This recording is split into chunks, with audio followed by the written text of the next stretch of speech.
Bonjour à vous tous. Alors aujourd'hui, je vais vous présenter les pointeurs, donc une petite introduction à ceux-ci.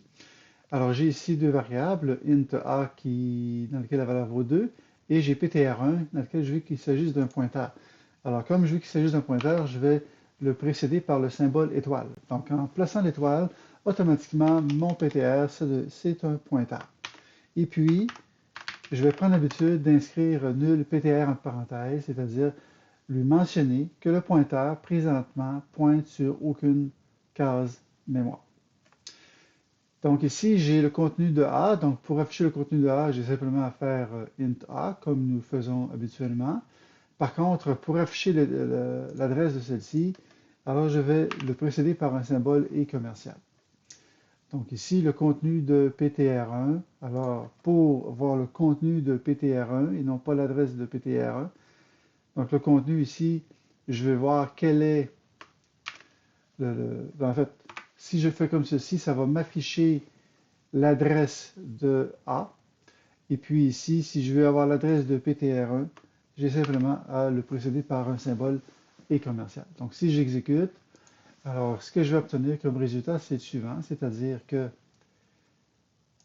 donc l'adresse de A, c'est, excusez pas l'adresse, mais le contenu de A, c'est 2. L'adresse correspond à celle-ci. L'adresse pointée, donc le contenu de mon pointeur, c'est nul, puisque j'avais mis ici nul PTR.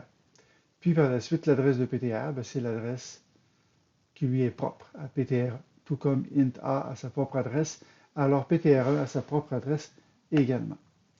Alors ici, si au lieu de nul PTR, je lui indiquais que je voulais qu'il pointe sur int A, alors j'ai simplement à lui indiquer qu'il pointe sur l'adresse de A. Et puis, lorsque j'exécute, nous constatons maintenant que l'adresse de A, c'est celle-ci, et le contenu du pointeur ptr1, c'est la même adresse que l'adresse de A, puisque je lui ai dit que le contenu du pointeur ptr1, c'était l'adresse de A. Donc, c'est tout à fait logique. Maintenant, ici, donc, on affichait l'adresse du pointeur, et ici, on affichait le contenu.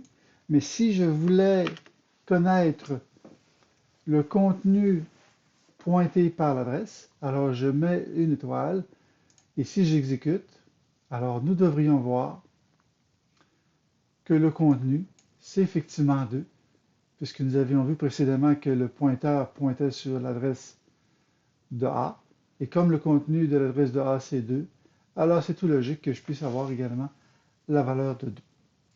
Donc en gros, lorsque je veux un pointeur, je me dois de mettre une étoile. Si je ne lui attribue pas de valeur par défaut, je marque entre parenthèses nul PTR. Sinon, je lui attribue tout de suite l'adresse à laquelle je veux y avoir accès. Et ici, comme je vais avoir l'adresse de A, alors j'ai placé un et commercial. Donc, lorsque je veux avoir le contenu de A, donc comme d'habitude, j'ai simplement utilisé le nom de la variable. Alors que si je veux l'adresse d'une variable, je le précède par le et commercial. Si je veux connaître le contenu pointé par l'adresse de mon pointeur, j'utilise l'étoile. Sinon, si je veux connaître l'adresse, j'ai simplement enlevé l'étoile.